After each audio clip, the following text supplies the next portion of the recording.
আসসালামু আলাইকুম। শুরু হচ্ছে রেডিও তেহরানের বিশ্ব সংবাদ। প্রথমেই সংবাদ শিরোনাম।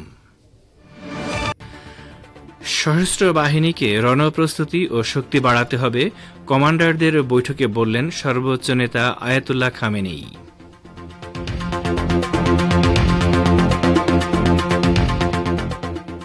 হিজবুল্লাহ ও ইসরায়েলের মধ্যে যুদ্ধবিরতির চুক্তি কার্যকর, চুক্তিকে স্বাগত জানিয়েছে ইরান।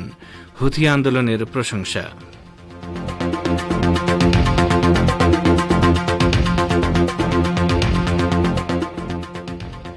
চট্টগ্রামে আইনজীবী সাইফুল ইসলামের জানাজায় লাখো জনতার ঢল, ইসকন নিষিদ্ধ চেয়ে হাইকোর্টে আবেদন।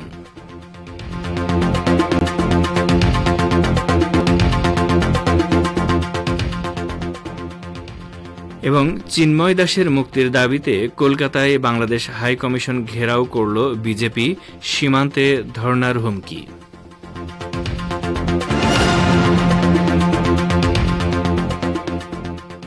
আসসালামু আলাইকুম। বিশ্ব সংবাদের গুরুত্বপূর্ণ অংশগুলো শুনলেন, এবারে বিস্তারিত। পরিবেশনায় রয়েছি রেজওয়ান হোসেন। ইসলামী প্রজাতন্ত্র ইরানের সর্বোচ্চ নেতা আয়াতুল্লাহ উজমা খামেনেই বলেছেন, সশস্ত্র বাহিনীর সবচেয়ে গুরুত্বপূর্ণ দায়িত্ব হল রণপ্রস্তুতি ও রণশক্তি বৃদ্ধি করা। ইরানের নৌবাহিনীর বেশ কয়েকজন কমান্ডার ও কর্মকর্তা আজ সর্বোচ্চ নেতার সঙ্গে দেখা করতে গেলে তিনি এ আহ্বান জানান। সর্বোচ্চ নেতা বলেন, বর্তমান বিশ্বে নৌবাহিনী একটি গুরুত্বপূর্ণ শক্তি।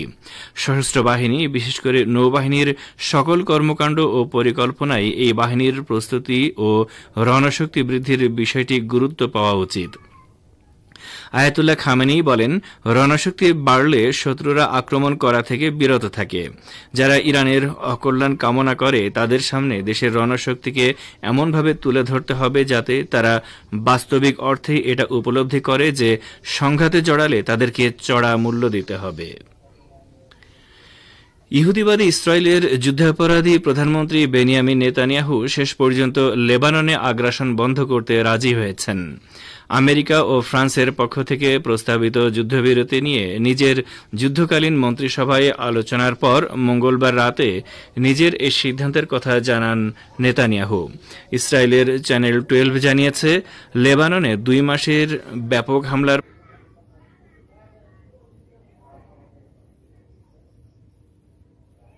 পর মন্ত্রিসভা আমেরিকা ও ফ্রান্স আজ যৌথভাবে যুদ্ধবিরতির কথা ঘোষণা করবে বলে মনে করা হচ্ছে। লেবাননের পার্লামেন্টেও আজ যুদ্ধবিরতির বিষয়টি নিয়ে আলোচনা হবে। মঙ্গলবার রাতে টেলিভিশনে সম্প্রচারিত বক্তব্যে নেতানিয়াহু দাবি করেন, যুদ্ধবিরতিতে তেল আবিবের হাত উন্মুক্ত থাকবে। হিজবুল্লাহ যদি চুক্তি লঙ্ঘন করে তাহলে ইসরায়েল আবার লেবাননে আঘাত হানবে। আন্তর্জাতিক ফৌজদারি আদালত থেকে যুদ্ধাপরাধী ঘোষিত নেতানিয়াহু বলেন, হিজবুল্লাহর সঙ্গে যুদ্ধবিরতির অর্থ হচ্ছে এখন আমরা ইরানি হুমকির দিকে মনোনিবেশ করতে পারব।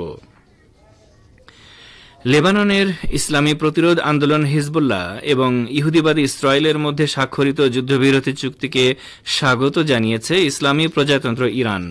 একই সাথে হিজবুল্লাহর প্রতি ইরানের সমর্থনের কথাও জানানো হয়েছে। যুদ্ধবিরতির চুক্তি এরই মধ্যে কার্যকর হয়েছে। ইরানের পররাষ্ট্র মন্ত্রণালয়ের মুখপাত্র ইসমাইল বাকাই আজ বলেন, তেহরান অনেক আগে থেকেই ফিলিস্তিনের অবরুদ্ধ গাজা উপত্যকা এবং লেবাননে ইহুদিবাদী ইসরায়েলের আগ্রাসন অবিলম্বে বন্ধ হওয়ার উপর জোর দিয়ে এসেছে।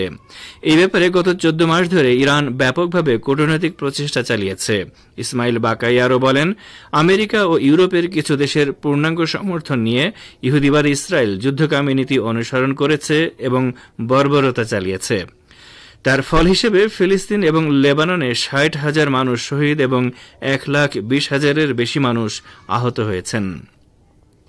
এছাড়া উদ্বাস্তু হয়েছেন 35 লাখ মানুষ। ইসরায়েলি আগ্রাসনে গাজা ও লেবাননে ধ্বংস হয়েছে গুরুত্বপূর্ণ ও স্পর্শকাতর সব অবকাঠামো। ইরানি মুখপাত্র বলেন, যুদ্ধবিরতির পর এখন দখলদার অপরাধীদের ফাঁসি এবং শাস্তি নিশ্চিত করার দিকে বিশ্ববাসীকে মনোযোগ দিতে হবে। এদিকে যুদ্ধবিরতি চুক্তি কার্যকর হওয়ার পর যুদ্ধে হিজবুল্লাহর দৃঢ়তার ব্যাপক প্রশংসা করেছে আঞ্চলিক প্রতিরোধ সংগঠনগুলো। এই নিয়ে ইরাকের কাতাইব হিজবুল্লাহ এবং ইয়েমেনের আনসারুল্লাহ আন্দোলন আলাদা বিবৃতি দিয়েছে।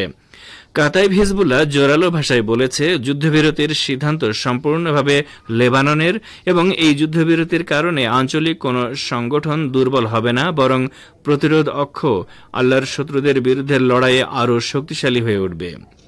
এদিকে হুথি আনসারুল্লাহ আন্দোলনের মুখপাত্র আব্দুস সালাম বলেছেন, ইসরায়েল শক্ত প্রতিরোধের মুখে না পড়লে যুদ্ধবিরতি মেনে নিত না। তিনি বলেন, বিশ্বাসঘাতক গুপ্ত হত্যার অপরাধের মুখেও হিজবুল্লাহ ভেঙে পড়েনি।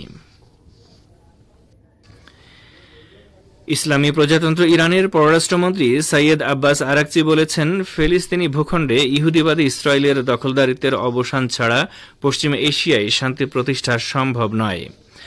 গতকাল পর্তুগালের ক্যাসকাইসে জাতিসংঘ জোটের সিভিলাইজেশন গ্লোবাল ফোরামের 10ম অধিবেশনে দেয়া বক্তৃতায় তিনি একথা বলেন। ফিলিস্তিনের অবরুদ্ধ গাজা উপত্যকায় যে মানবিক বিপর্যয় ঘটেছে তাতে আন্তর্জাতিক প্রতিষ্ঠানগুলোর নিষ্ক্রিয়তার কঠোর সমালোচনা করেন আব্বাস আরাকচি। তিনি বলেন, পশ্চিম এশিয়ায় শান্তি প্রতিষ্ঠার জন্য ইসরায়েলি দখলদারিত্বের অবসানের পাশাপাশি ফিলিস্তিনিদের ভাগ্য নির্ধারণের অধিকার বাস্তবায়ন অপরিহার্য। ইরানি পররাষ্ট্রমন্ত্রী আরও বলেন, গাজা উপত্যকায় ইহুদিবাদী ইসরায়েল ভয়াবহ আগ্রাসন ও অপরাধযোগ্য চালিয়ে আন্তর্জাতিক সম্প্রদায়কে মারাত্মক পরীক্ষার মুখে ফেলেছে।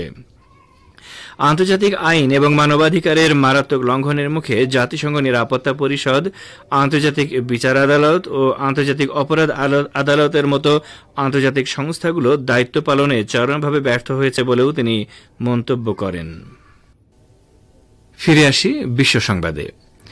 বাংলাদেশের চট্টগ্রামে সম্মিলিত সনাতনী জাগরণ জোট বা ইসকন মুখপাত্র চিন্ময় কৃষ্ণদাসের অনুসারীদের হাতে নিহত আইনজীবী সাইফুল ইসলাম আলিফের জানাজা অনুষ্ঠিত হয়েছে। আজ বেলা 11:15টার দিকে চট্টগ্রাম আদালত চত্বরে তার প্রথম জানাজা হয়। পরে নগরীর জমিয়তুল ফালাহ মসজিদ মাঠে তার দ্বিতীয় জানাজা অনুষ্ঠিত হয়েছে। চট্টগ্রাম মহানগর জামায়াতের আমির আলহাজ শাহজাহান চৌধুরীর ইমামতিতে বেলা 11:30টার দিকে জানাজা অনুষ্ঠিত হয়। এতে অংশ নেন অন্তর্বর্তী সরকারের আইন উপদেষ্টা হাসান আরিফ। জানাজায় উপস্থিত ছিলেন বৈষম্য বিরোধী ছাত্র আন্দোলনের কেন্দ্রীয় সমন্বয়ক হাসনাত আবদুল্লাহ, সার্জিস আলম, চট্টগ্রামের সমন্বয়ক রাসেল আহমেদ খান, তালাত মাহমুদ রাফি, কেন্দ্রীয় জামায়াত নেতা মৌলানা শাহজাহান এবং বিএনপি নেতা গিয়াস কাদের চৌধুরী প্রমুখ। জানাজার আগে ছাত্র সমন্বয়ক ও বিভিন্ন রাজনৈতিক দলের নেতারা বক্তব্য রাখেন। তারা সাইফুলের হত্যাকারীদের দ্রুত গ্রেফতার করে আইনের মুখোমুখি করার দাবি জানান। হাসনাত আবদুল্লাহ ইসকন নিষিদ্ধেরও দাবি জানান। তিনি বলেন, আমাদের দেশে সব ধর্মের সহাবস্থান থাকবে, আমরা সবার অধিকার রক্ষায় কাজ করব, কিন্তু ধর্মের দোহাই দিয়ে উগ্রবাদী সংগঠন পরিচালনা করলে বাংলাদেশে এক হাত জায়গাও দেওয়া হবে না। আমার ভাই সাইফুলকে নৃশংসভাবে হত্যা করা হয়েছে। এই ইসকনকে সন্ত্রাসী গোষ্ঠী হিসেবে নিষিদ্ধ করতে হবে।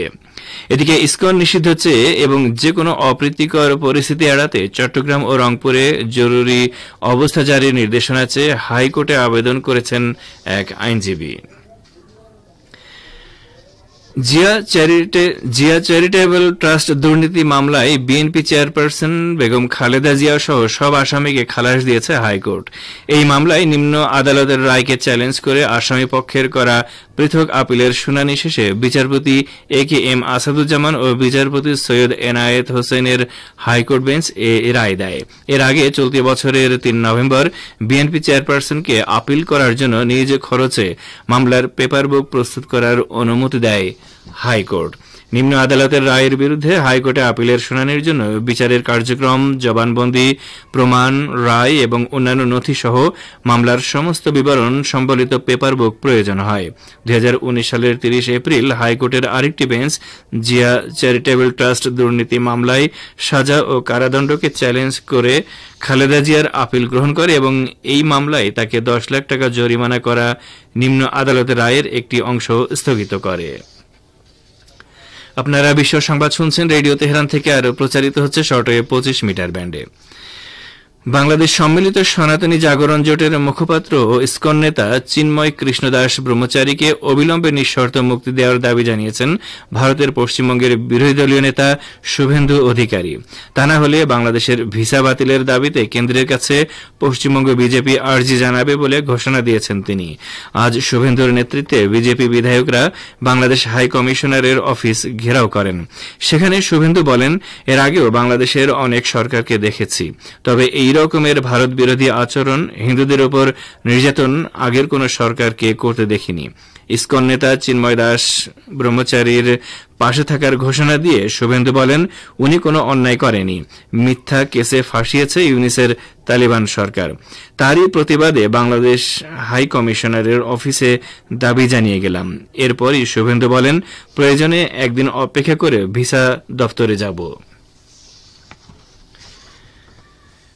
রাশিয়ার পররাষ্ট্রমন্ত্রী সের্গেই ল্যাভরভ হুঁশিয়ারি উচ্চারণ করে বলেছেন, ইউক্রেন সম্প্রতি রাশিয়ার গভীরে দূরপাল্লার মার্কিন ক্ষেপণাস্ত্র ব্যবহার করে যে হামলা চালিয়েছে তার জবাব দেবে মস্কো।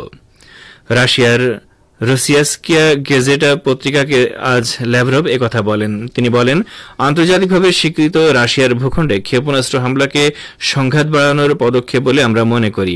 আমরা যত রকমের হুঁশিয়ারি দিয়েছি তা উপেক্ষা করার অগ্রহণযোগ্য পদক্ষেপ অবশ্যই উপযুক্ত জবাব পাবে। ল্যাভরভ বলেন, রাশিয়ার নাগরিক এবং অবকাঠামোর উপর হামলার পেছনে যারা জড়িত তারা উপযুক্ত শাস্তির সম্মুখীন হবে। তিনি বলেন, শত্রুদের কাছ থেকে আসা কোনো হামলাই আমাদের লক্ষ্যচ্যুত করতে পারবে না।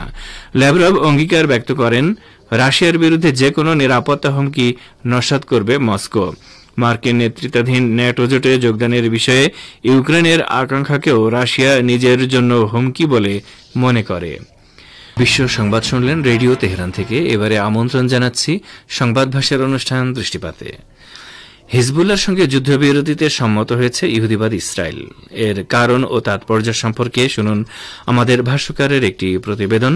শুনুন সহকর্মী আমির হোসেনের পরিবেশনায়। লেবাননে যুদ্ধবিরতি আসন্ন বলে আন্তর্জাতিক গণমাধ্যমগুলো ব্যাপকভাবে যে খবর প্রচার করছে এবং হিজবুল্লাহর ক্ষেপণাস্ত্রগুলো কিভাবে রাজনৈতিক ও সামরিক ভারসাম্য ওলটপালট করে দিয়েছে তার পেছনের কারণ ব্যাখ্যা করেছেন একজন আরব রাজনৈতিক ভাষ্যকার। আব্দুল হামিদ আতওয়ান নামক প্রখ্যাত এই কলাম লেখক আরবি দৈনিক রাই আল ইয়াউম পত্রিকায় প্রকাশিত এক নিবন্ধে লিখেছেন, মার্কিন ও ইসরায়েলি গণমাধ্যমগুলো পড়লে আপনার কাছে মনে হবে লেবাননের হিজবুল্লাহর সঙ্গে ইহুদিবাদী ইসরায়েলের যুদ্ধবিরতি প্রায় চূড়ান্ত হয়ে গেছে। ইহুদিবাদী প্রধানমন্ত্রী বেনিয়ামিন নেতানিয়াহু তার মন্ত্রিসভার বৈঠকে হিজবুল্লাহর সঙ্গে যুদ্ধবিরতিতে সম্মতি দিয়েছেন। এখন এই সংক্রান্ত চুক্তি সই করতে যে কোনো সময় লেবাননে নিযুক্ত বিশেষ মার্কিন প্রতিনিধি আমোস হকস্টাইন বৈরুতের উদ্দেশ্যে ওয়াশিংটন ত্যাগ করতে পারেন।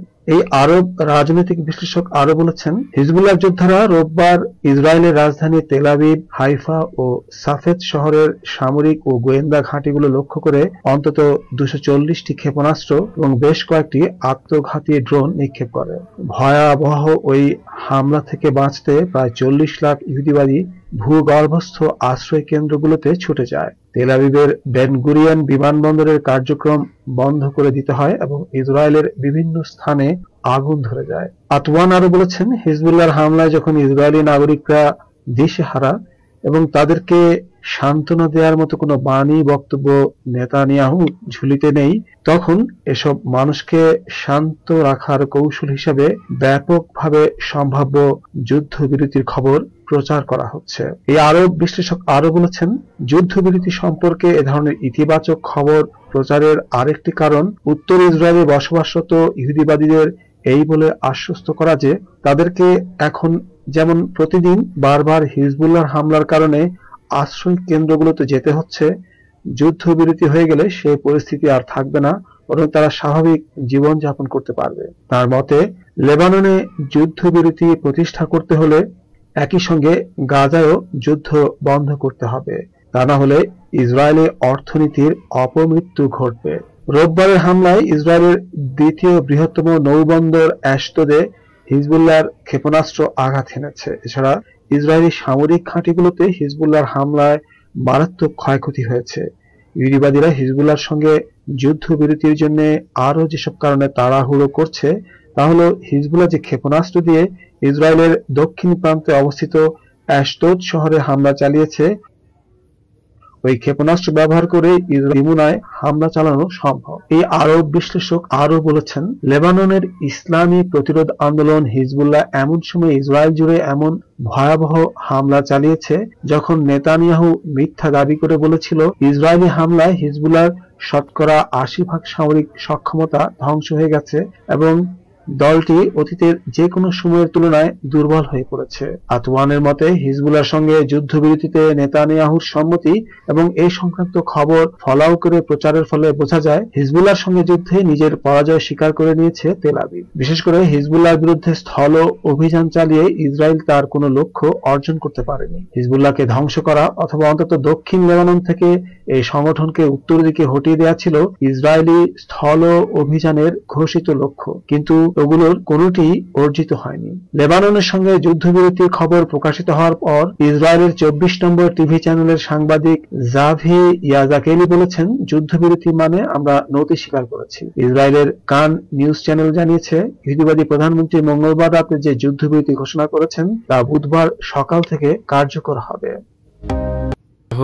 বিশ্ব সংবাদের গুরুত্বপূর্ণ অংশগুলো আরও একবার জানিয়ে দিচ্ছি। সশস্ত্র বাহিনীকে রণপ্রস্তুতি ও শক্তি বাড়াতে হবে, কমান্ডারদের বৈঠকে বললেন সর্বোচ্চ নেতা আয়াতুল্লাহ খামেনেই। হিজবুল্লাহ ও ইসরায়েলের মধ্যে যুদ্ধবিরতির চুক্তি কার্যকর, চুক্তিকে স্বাগত জানিয়েছে ইরান, হুথি আন্দোলনের প্রশংসা।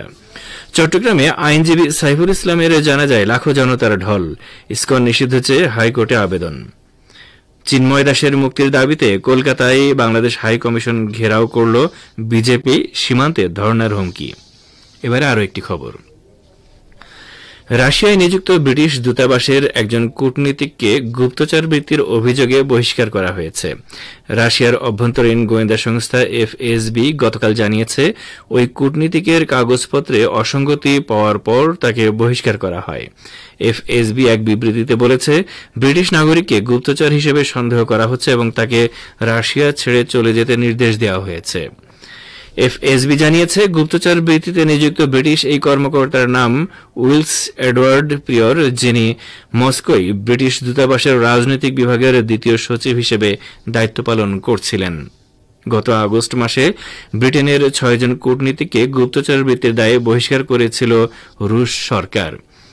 তারপর প্রিয়র মস্কোতে কূটনীতিক হিসেবে নিয়োগ পান।